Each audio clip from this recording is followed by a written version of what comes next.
complexa que mexeu aí com essas duas famílias e comoveu e também indignou muita gente, né? Eu bato um papo aqui no estúdio com o psicólogo Adson Arantes. Boa tarde, bem-vindo, Adson. Boa tarde a todos. Bom, a gente acompanhando a reportagem, o Adson fazendo dando pontuações aqui sobre o que a gente estava vendo. Adson, como explicar essa magnitude desse sentimento que se cria, no caso aí, com apenas 20 dias de vínculo? Olha, é importante dizer que quando uma criança ela é concebida, existe o que a gente fala de um ninho estruturante. Então, essa criança ela já é viva no coração e na memória desses pais. A gente fala 20 dias, assim, 20 dias externos, né? Porque tem todo esse trabalho durante a gestação, todo esse amor, né? Todo esse processo, essa construção, né, que está ali, todo dia, cada dia, o corpo dessa mulher vai se modificando, a relação de marido e de esposa, ela vai se transformando em uma terceira relação, que é a relação de pais. Então, isso é construído de forma harmônica, né? E nesse caso fica bem claro essa sensação em que essas mães e esses pais, os avós, as pessoas que estão ali junto, que aparentemente falam, não, mas é só uma troca, tem pouco tempo. Pois mas a verdade como entender esse, digamos assim, o cérebro não consegue, assim, a questão da razão. A partir do momento, ok, os primeiros 20 dias para cada uma o bebê trocado era o dela. Uhum. Mas a partir do momento que se descobriu, a gente observou que na cabeça delas, assim, essa troca não estava sendo possível, tanto que mesmo indo nesses últimos dias, enquanto o DNA estava sendo feito, eles estavam na mesma casa, mas cada uma continuava com o bebê trocado, porque mesmo tendo um exame comprovando que não era de uma delas, para elas estava inconcebível, assim, não ficar com aquela criança mais. É por isso que eu estou dizendo, por isso que chama estruturante, que vai começando, porque a mãe, na hora que ela recebe o filho, ela vê o filho ali inteiro, mas ela já construiu a expectativa sobre esse filho até ele ser maior. Então, quando ela entra em contato com aquela criança, é como se estivesse vinculado. Por isso, esse sofrimento que você está dizendo. Então, realmente é um momento difícil, porque já criou-se ali uma empatia, uma amorosidade com aquela criança. E aí vem N sentimentos que está ali dentro dessa família, principalmente dessa mulher que durante 9 meses teve essa criança sendo gerada ali no seu ventre, e aí essa criança ela nasce, e aí de uma hora para outra ela não é minha, mas eu já depositei esse amor. Então esse amor, como eu estou dizendo, ele já vem se estruturando ao longo do tempo e ele se materializa ali. Então ele se materializa. Então quem é mãe sabe o que eu estou falando, né? Então quando você segura esse filho, ele materializa. E principalmente hoje que a gente tem o chá, né, de adivinhar, né, qual se o sexo é feminino, se é masculino, faz os exames para saber, aí já tem um nome, aí já pensa no quartinho, que tipo que vai ser. Fica mais concreto Fica mais concreto aí. E aí quando chega a essa concretude, você vincula você ali com aquela criança que já tem nome, que já tem tudo, então é dificílimo, de repente, fica essa sensação, será que eu vou amar o outro? Será que eu vou conseguir? E aí, nesse caso, o pai fala muito bem que esse momento deles terem ficado juntos, essa família ter ficado junto, e a fala dele, é uma família gente boa, não foi isso que ele falou? Quer dizer, meu filho foi cuidado, então tem gratidão.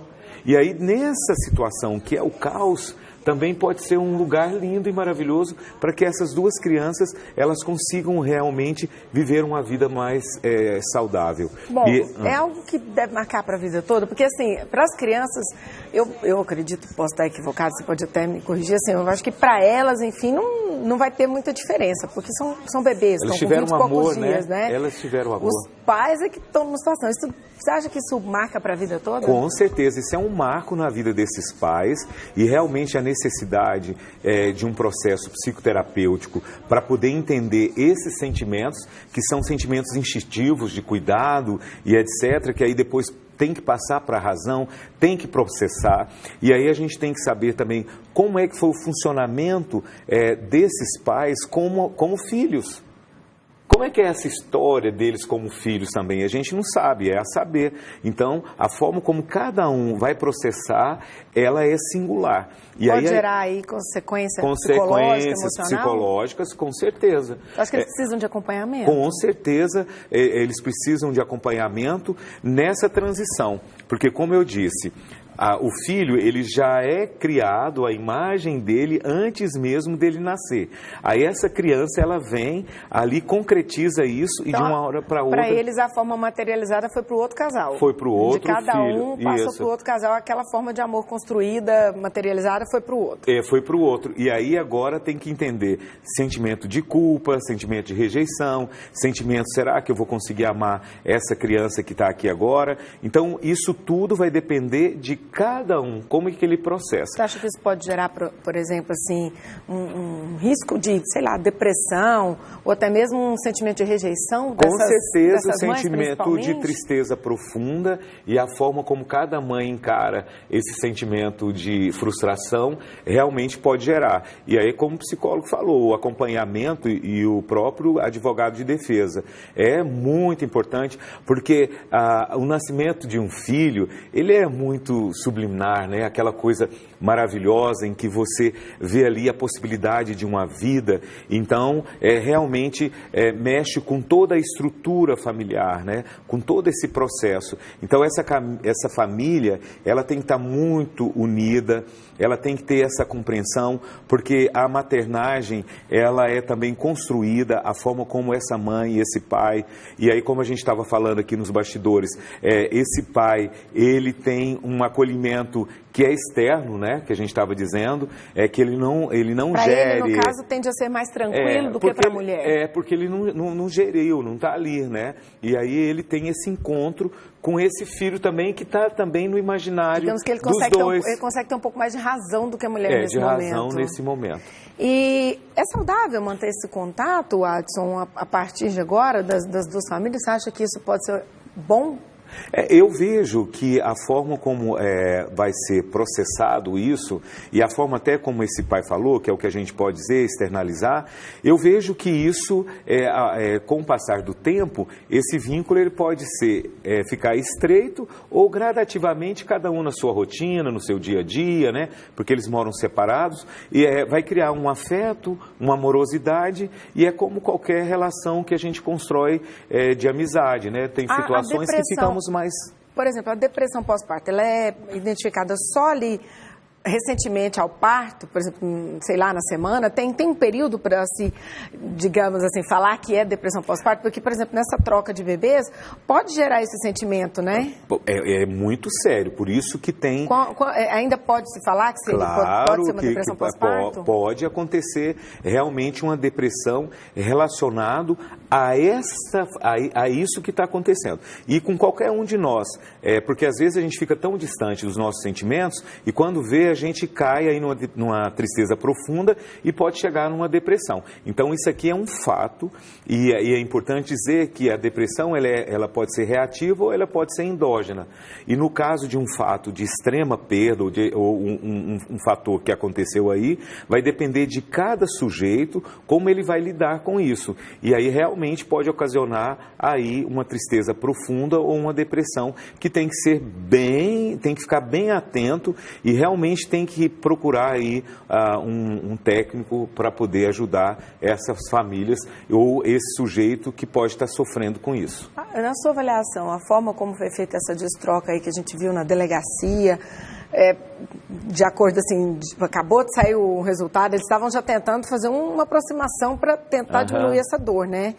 Digamos assim, essa separação, mas foi a mais adequada? Não, adequado seria só eles, tranquilo ali, né? Mas hoje a gente vive um mundo de muitas imagens, né? Dessa coisa que a sociedade, ela busca observar. O ideal seria realmente que eles estivessem tranquilos, os dois ali, né? Mas, na verdade, eles também estão ali naquele foco e naquela troca, e o sofrimento é muito grande, que realmente, independente que seja ali ou não, vai ocasionar realmente uma marcação. Quando eu falo marcação, é o seguinte, que isso nunca vai sair dessa história, né? Nunca vai. O sujeito, esses casais, eles vão continuar isso para a vida inteira. Agora é hora de administrar todos esses fatos, né? Quer dizer, foi um fato, aconteceu. Então eu sempre falo, a gente não tem que ser o sofrimento, a gente tem que enfrentar o sofrimento. Todos nós somos passíveis de sofrimentos, mas a partir do momento em que você encara o sofrimento e você busca realmente ter uma melhor qualidade de vida, e aí você consegue seguir seu caminho mais equilibrado possível. Se a gente falar em dano por tempo, né? Foram 24 dias a situação toda. Então, tem uma vida toda pela frente para reconstruir, para acalmar. Ressignificar. Agora, e quando a gente vê esses casos, como nós já noticiamos aí, aquele caso que foi emblemático do Pedrinho, enfim, tantos anos, passa tantos anos para você descobrir. No caso, ele foi levado, né? Mas tem casos de trocas mesmo, que a gente vira e mexe e vê um ou outro episódio. É irreparável, né? Isso é um dano irreparável, né? E aí, quer dizer, uma relação que foi construída na mentira. Eu falo assim porque a gente assistindo ontem, toda a situação nós transmitimos também aqui no nosso TBC Notícias segunda edição. Minha mãe estava vendo e eu achei interessante a reação dela, porque minha mãe também já é avó. Ela vendo aquela situação, isso que a gente está vendo aí, esse sofrimento, as mães e tal. Eu tenho uma sobrinha de 1 ano e meio, né? Neta da minha mãe. Minha mãe viu aquilo, na hora ela soltou assim, não... Se isso acontecesse aqui, alguém quisesse levar a Luísa, eu não aceitaria, não deixaria de jeito nenhum. Tem 1 ano e meio, nem é dela, e olha só, como é que todo mundo criado, sofre junto. Todo mundo sofre, porque cria aí aquele vínculo, como eu disse para você. E o vínculo, ele começa na hora que você descobre que você está grávida. E a família, você já vira a construção, o afeto, ele é construído, né? E aí todo mundo, eu vou comprar uma roupinha, eu que vou dar o primeiro sapatinho. Porque esses bebês ainda estão naquela fase que a mãe só tem trabalho, né? Não dorme, não tem sossego, é uma loucura esses primeiros dias de bebê. Agora, quando já é maiorzinho, que já se expressa, já fala alguma coisa, já demonstra sentimento, aí eu acho que a dor, ela... é muito maior, triplica, né? Sei lá, é uma coisa de louco, né? Pois é, mas eu acho... Ainda bem que conseguiram, assim, reverter isso mais rápido, né? O que é importante que a gente entenda, né? Eu acho que diante de situações dessa forma, eu acho que a gente tem que tirar um lado para a nossa reflexão. Cuide mais do seu filho, né? Eu acho que é isso que a gente tem que ver, que na verdade, quando você vive nesse cotidiano, nessa vida diária, essa coisa tão atribulada, então a gente vive muito no ter e esquece o ser. Eu acho que uma situação dessa forma, eu acho que tem que levar para casa nossa, como é que eu estou, né, vinculando a minha relação com meus filhos. Acho que isso a gente tem que levar aí como reflexão para a nossa vida. Tá certo. O Adson Arantes, que é psicólogo, que está sempre com a gente aqui, quando vem esses casos assim, difíceis e complexos, ajudando a gente a entender um pouquinho essa situação e levar uma lição para casa disso. Olha, né? Eu acho que é muito importante esses passos de reflexões, porque a gente vive numa sociedade em que as nossas vidas estão expostas aí a todo momento, a toda hora, e cada vez mais a gente tem que gostar mais da gente. Aí você vê que a situação, o drama deles foi um drama assim, de todo mundo que acompanhou, estava todo mundo querendo saber qual o próximo passo, que hora que sai o exame, meu Deus, será que o outro bebê também não é? Porque aí teria que ser feito o exame de DNA com 18 crianças, né, que nasceram lá. Olha o tamanho que podia ser o transtorno, todo mundo angustiado o questionamento com aquilo, né? Da paternidade, né? Essa questão de que lugar que eu vou, igual sua mãe falou, minha filha, que minha neta. Minha neta não aceitaria. Como é que ela eu vou aceitar? Eu já tenho esse vendo amor. A reação dela, mas mãe, o que é isso? Mas é automático, né? É a identificação mesmo, né? Então, é importante que essa família, ela continue aí buscando o equilíbrio, né? E que o casal, ele consiga resolver essas situações como marido, esposa, né? Entender que estão fragilizados, então eles precisam fortalecer a relação marido-esposa. Porque normalmente as pessoas às vezes ficam vinculadas aos filhos simplesmente. Mas se o casamento não está bem... Um dos casais teve problema, né? Quase tiveram um atrito mais pessoal, conjugal, porque quando viram a diferença da criança, eles já falaram, não, mas tá estranho, né? Então, é assim, por exemplo, quando a gente voa de avião, a aeromoça fala para a gente colocar a máscara primeiro na gente e depois cuidar do outro. No casamento é isso também, gente. A gente tem que cuidar da relação para que a gente fique forte, para que a gente acolha os nossos filhos como pais.